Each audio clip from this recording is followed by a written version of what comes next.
If you're a Jew, right, and if you keep the law, statutes, and commandments, but then you break them and you start committing adultery, or you start going, mainly if you really start going into the custom of the other nations, you know, and doing all the break everything that goes against the scriptures, that breaks the law, like I said, adultery and all that, then your circumcision becomes uncircumcision. You become like a heathen. That's why you had the Jews back then that were chasing the apostates out of Israel, out of Jerusalem, and they were running up to where? Samaria. You know, so you had Israelites that were cast outs, that were called heathens basically by the other Jews that were living in Jerusalem and in the surrounding areas of Israel.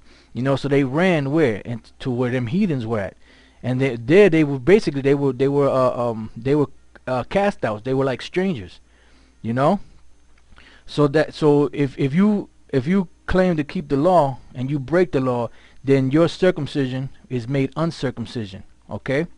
It says, therefore the uncircumcision keep the righteousness of the law. So now if you in turn, if you have an Israelite that's going off, that's considered to be a heathen by the Jews, right? And then he comes back and he starts keeping the law, shall not his uncircumcision be counted for circumcision? Why? Because now he's being renewed by the spirit of his mind. He's being born again. You know, he's being brought back. He's becoming that prodigal son. So that only applies to Israel. Okay?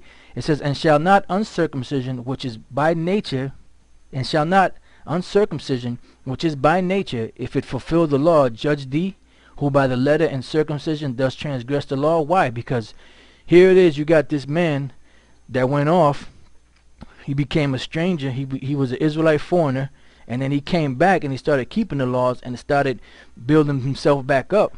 But then he sees you that claim to keep the law, but you're breaking the law. He's going to tell it, you know, he's going to say, look, man, what you telling everybody else to keep the law, but you ain't keeping the law, man. What the hell is wrong with you? That's why it says here, and shall not uncircumcision, which is by nature, if it fulfill the law, judge thee, who by the letter and circumcision does transgress the law. So he's going to bring judgment upon you. Why? Because the same thing, because when you read up above this in Romans 2, the very beginning of this chapter, it tells you that you're unexcusable. Because whatever you judging somebody by, you're doing the same exact thing. That's why Paul went into breaking this down. That's why now you understand why Peter said that the things that Paul wrote, some things are hard to be understood. Because when you read this, if the Lord is not guiding you, you know, and you don't have the right teachers to teach you, you're going to get all messed up with certain of these scriptures. All right? Now the word nature here, right, is from the word phuseos, as you see here. Now I'm going to show you that too, because I want to show you a point that, because it says here, and shall not uncircumcision, which is by nature. Now when you read that, it sounds like it's talking about somebody of another nation, but it's not. It's just like with Jake today, right? Like when you do something you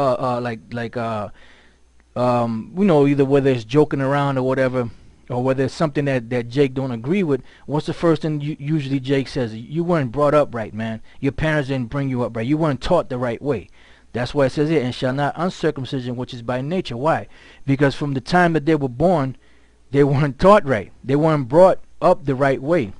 They weren't brought up in the law, statutes, and commandments. So that's why they were uncircumcision by nature. Now I'm going to show you that. This is phusis, or phuses, and this is the actual word that's there in the in Romans 2:27. It says nature, the nature of things, the force, laws, orders of nature, as opposed to what is monstrous, abnormal, perverse, as opposed what has been produced by the art of man, the natural branches. See, the natural branches is talking about the Israelites that didn't, fall away. It says, an example, branches by the operation of nature. Birth, physical origin. So basically, birth, physical origin means that look, you weren't brought up right, man. Now I'm gonna give you an example. When you go during the time of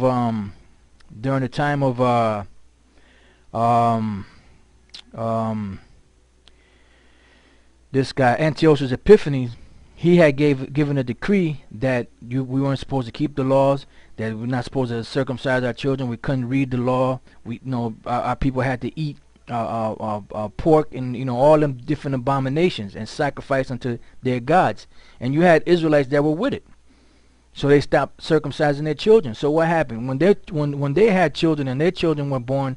They taught them to keep the customs of the other nations. And then when those children grew and they had children, they taught them the same thing. So what happened? They weren't taught right. They were uncircumcised by nature. Why? Because from the moment of their conception, that when they grew up, they weren't circumcised. They weren't taught the law, statutes, and commandments. They were taught the law, statutes, and commandments of the other nations. And that's what it means here when you read here. It says, "And shall not uncircumcision, which is by nature, if it fulfill the law, judge thee, who by the letter and circumcision does transgress the law." Because the other nations are heathens automatically. They're heathens automatically. This is talking about an Israelite foreigner that comes back to keep the laws. Then his uncircumcision is made circumcision, meaning he's brought back into the fold. And we're going to get another scripture on that, but I just want to finish reading this here. It says, birth, physical origin. You wasn't brought up right, boy. Your mother didn't raise you right, or your daddy didn't raise you right. A mode of feeling and acting which by long habit has become nature, the sum of innate properties and powers by which one person differs from others, distinctive native peculiarities, natural characteristics, the natural strength, ferocity, and intractability of beasts. So even in here, distinctive native peculiarities, because the Jews in Jerusalem, they were of one fashion, of one manner. The Israelite foreigners that were coming from these different lands, they were of another fashion. Some of them might have been wearing, they might have knew they were Israelites, but they were still wearing the garbs of the land where they lived at, whether it was for work or whatever the case was. But then you had those that was fully into it. They was fully submerged into the law, statutes, and commandments of the other nations, and they became strange. All right.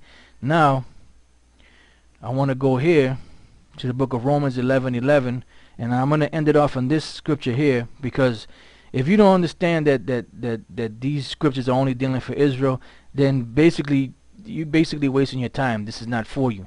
And we got scoffers out there. They be the first ones to watch the videos and talk shit, but it's like you could tell that they got demons on them, because here it is. Like I can watch a few brothers camps. I watch a few videos here, there. Elder Tahar's video. And Elder Gabar's videos, and I'll watch certain other videos. But after a while, I say, all right, that's enough. I gotta go do something else. Whether it be looking up, whatever. Okay, but these demons that claim they hate us so much, they watch every freaking video we put up, man. Every fucking video we put up, they fucking watch. That's how you know they got demons. Because you can't sit there and watch every video. You'll watch you watch a good amount, but after a while, okay, that's enough. Let me take some notes, or let me do something else. Then I can come back later and watch some more of it. They watch every motherfucking video we put up.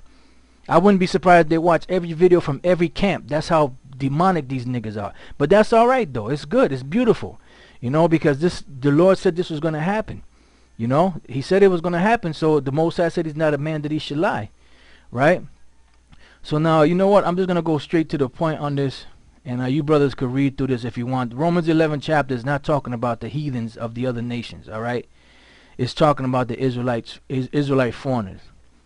All right. Matter of fact, I'll just read through it real quick. Romans 11:11. I say then, have they stumbled that they should fall? This is talking about the Jews that were in Jerusalem. Did they stumble that they should fall? Because David made that prayer to let their table become a snare, right? And then when you read up above that, the first verse on down, Paul was speaking to the Israelites that were in Rome. He said, look, the Most High didn't cast away his people that he foreknew.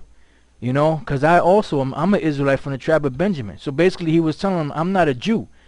Because back then the mindset was that only the Jews could be delivered, because only the Jews stayed true to the path, so to speak. So Paul saying, look, if that's the case, that this is called extrapolation. If that's the case, then I'm not going to make it, because I'm a Benjamite. I'm not a Jew.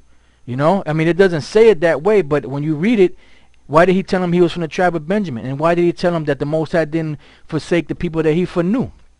Because the Jews were, when you read 2 Kings the 17th chapter, it tells you that those Jews that only the tribe of Judah was there, that the Most High accepted. But eventually he got rid of all the tribes.